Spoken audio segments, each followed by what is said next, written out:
This is the 2021 Audi R8 Performance. Now looking at this vehicle, it doesn't seem like much has changed, but you'd be wrong. So Audi decided to ditch the terms V10 and V10 Plus, and instead now they use the terms R8 Coupe and R8 Performance.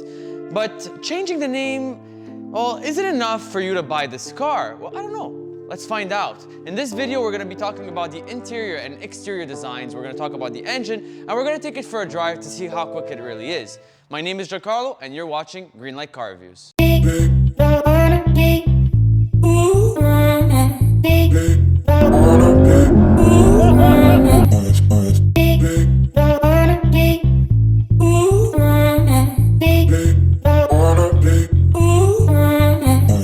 So Audi didn't have a new design in 2019. Instead, they waited for 2020 because they came out with a brand new facelift. And now the 2021 and 2022 models will practically be the same thing as that car.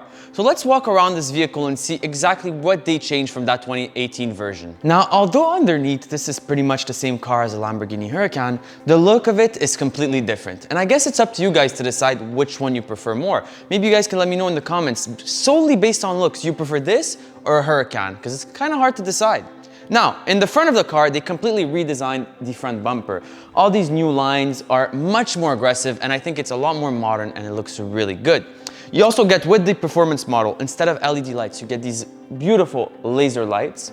And they did a lot of changes that are underneath. You can't really see them, so you have a much stiffer suspension. They will have recalibrated the steering in this car to make it a lot more direct. And they will have changed the steel anti-roll bar in the bottom of the vehicle for a carbon fiber one, so you can save a total of 2 kilograms of weight. Now for $2,500 as an option, you could get these 20-inch wheels, and I think they really look good, but if not, you have 19-inch wheels as standard.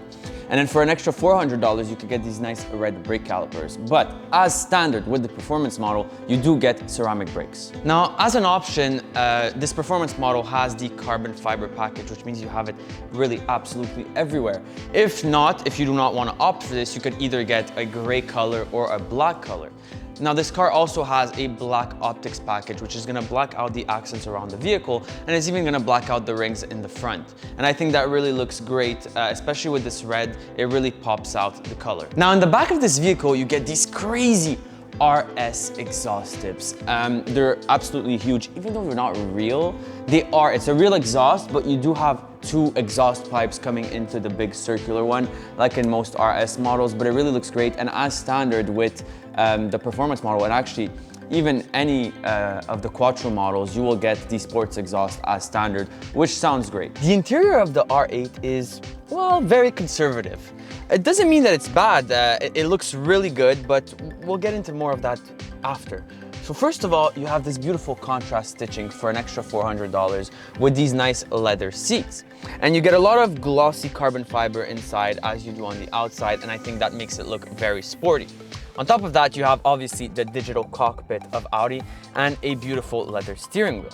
Now on the steering wheel, you have different buttons. So first of all, you have your drive select mode, which I like that it's on the steering wheel because in a lot of Audis, you'll get it over here in the middle center console. And it's kind of annoying to always have to press here when, especially if you're driving in an Audi R8, you want everything to be next to where you are. So you have your drive select, and with the performance model, you get an extra sporty mode. So you get this extra dial over here that if you press it, it's like a race flag and it pretty much turns off everything on the vehicle. However, if you do press it, you also get different driving modes. So you get either snow, wet, or dry, and that will kind of tune the car to know what surface you're driving on.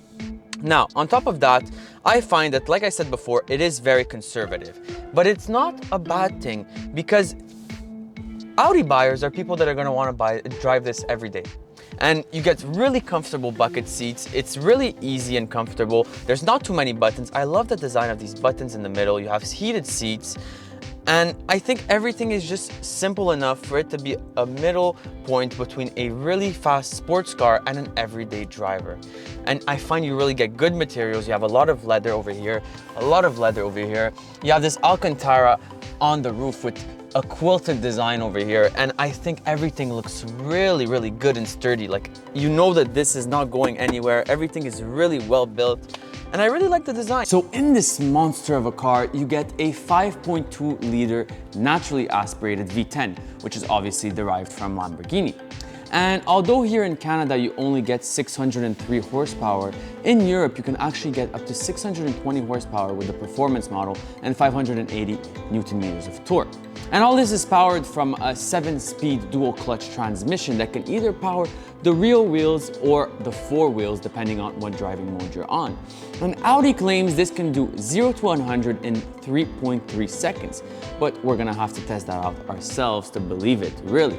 So I do really love all of the carbon fiber that is around the engine. I think it looks great, and especially when you close this, you can really see the carbon fiber through the glass with your beautiful naturally aspirated V10. Now it's time to talk about the price. So how much is the Audi R8? Well, the rear-wheel drive model will set you back around $170,000.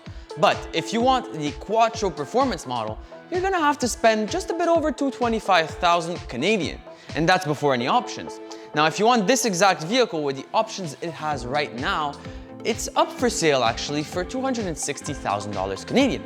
And if you want to check it out, I'm actually going to put a link in the description so you can go view this beautiful car online.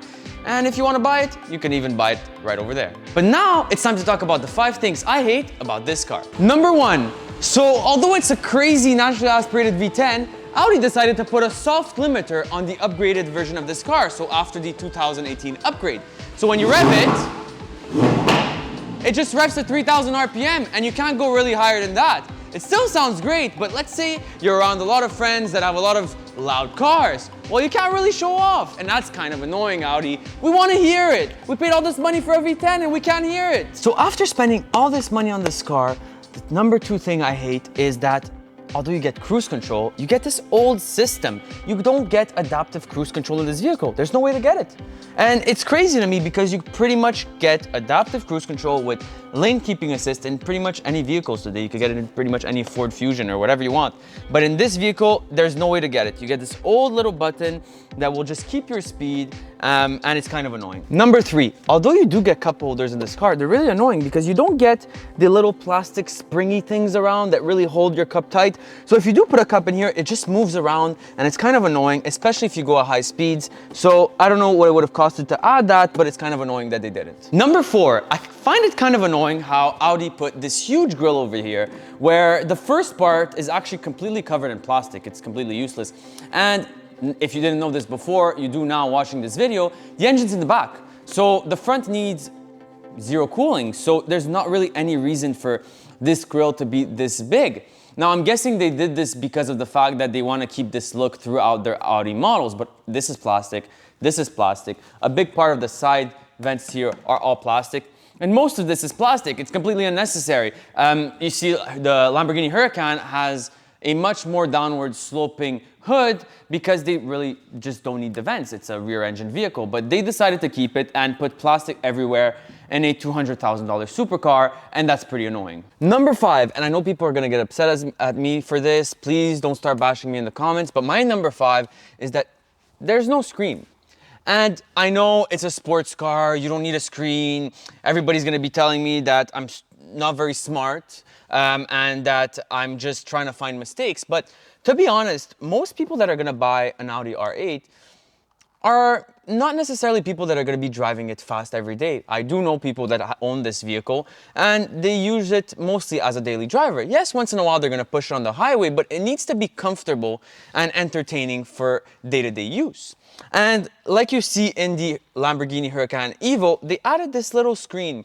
And I think just a little screen like that will make a difference because it would be easier to have Apple CarPlay and just change between your different modes and the settings of the car. So even just a little screen that they would add maybe here or somewhere around the vehicle, I think would be a great add-on and would complete this vehicle a bit more. Now it's time to talk about the 5 things I love about the 2021 R8 Performance. Number 1 is this massive carbon fiber spoiler in the back. I find it looks completely amazing, and this is only available in the performance model. So if you take any other model of the R8, you will not have this. And I think it really makes the car look so much sportier, so much more aggressive, and I really do like it. Number 2 is this beautiful gloss over here. I really love that the engine is exposed and that when you're just parked on the street, people can see that beautiful V10 that you paid so much money for. And it's really rare these days to see vehicles that have this, and I really like that. Now, just as the Lamborghini Huracan, the engine in this vehicle is offset. Now, when I mean offset, I mean that it is not centered with the Audi logo in the back. So if our cameraman can come in the back of the vehicle, you can see that the engine is slightly to the left compared to the middle of the car.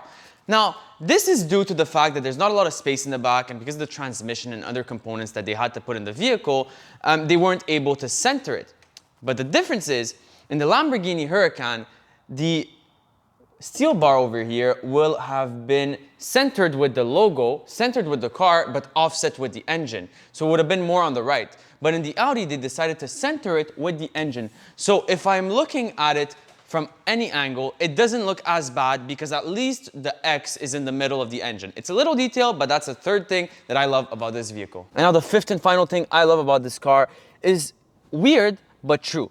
It's the fact that this is perforated leather instead of Alcantara. And don't get me wrong, Alcantara is my favorite material out of all vehicles, but for steering wheels, I find it doesn't last long. It gets really ugly very quickly. And this perforated leather really looks amazing. And I like that they chose to use this here and the Alcantara on the headlining where it could stay beautiful because you never really touch it. You can admire it. It gives you that sporty feeling without getting ruined and getting ugly in the future. So this is a good, long-lasting, everyday use sports car that I love. So now that we're driving this vehicle, I think that the first thing that is important to look at is how comfortable it is just driving around in comfort.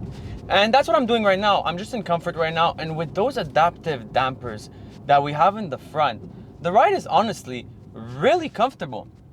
I really don't feel like this is any different than driving an S5 or an A7 or anything else of that for that matter. It's really, really comfortable. It's very easy to drive. I don't feel like this is too crazy, although it's the performance model. And I feel like my mom or even my grandmother that's never driven a car in her life can come in here and find this okay to drive. It's really not that bad. Now, it's not too loud. It's quiet. And I really could see myself driving this every day. I like the digital cockpit. The only thing I would add, like I said before, is a display, a screen of some sort to make this really the perfect daily driver. Because from the inside of this, it really doesn't feel any different than driving an S5 or any other Audi car, because it's pretty much the same interior besides the different modes you get on the steering wheel. It's very similar. But now, let's say you want to put it into dynamic. Then you hear that engine, and then you could really push it. Wow.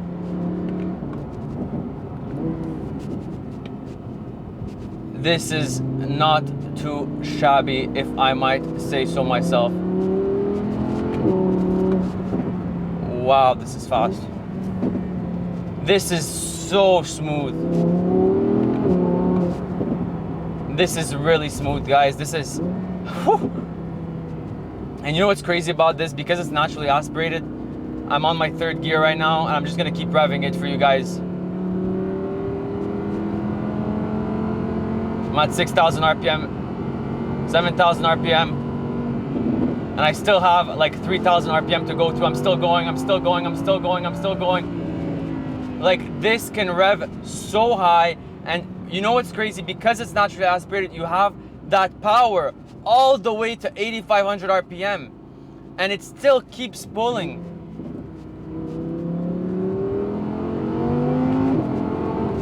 Wow, I could really do this all day. And you know what? You come out of those turns and it's like, you feel so safe and comfortable driving it. It doesn't feel dangerous at all with that four-wheel drive system that you have, with everything that's there. You just come out of a corner and it's like, it grips right away. You can really send that power to whichever wheel you want it to go. And it's really, really a great, great, great car. Great piece of engineering, this, I'll be honest with you. So now, guys, it's time to try that 0 to 60 and see how fast this really is. So I'm gonna do this in manual, but you could do this in automatic. 1 foot on the brake.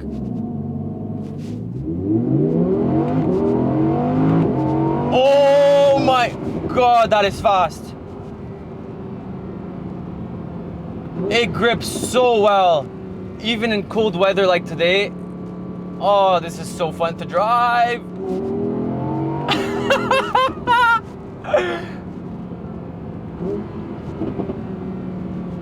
Oh, guys, you have no idea how fun this is to drive. And you know what? I've driven a lot of cars, but this is definitely up there.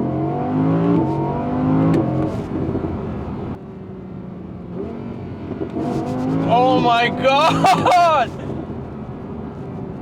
I want one. Oh, Daddy, I want one. So, what's the final verdict about the 2021 Audi R8 performance? Well, to be honest, I'm very, very impressed by this vehicle and the duality of being able to just drive it around comfortably like an S5, and then you switch it into dynamic and it turns into an absolute beast. This car is really amazing and I'm curious about what you guys think, so please let me know in the comments. And if you like this video, please consider subscribing and liking, because that helps us a lot. Now, I want to say a special thank you to Audi St-Bruno for lending us this vehicle and making this possible. Once again, the link is in the bio for this vehicle because it is actually for sale. So if you're interested, go check it out. And I do suggest you buy it. My final verdict is it is a buy 100%. If you have the money and you're looking for something that is different, comfortable for daily use, and it's also very sporty, it is a great alternative and it's a great option for you. So I really suggest it. But now I see you guys should tune in, because next week we're gonna say hi to this beautiful 2021 RS6. So stay tuned, guys, and we'll see you next week.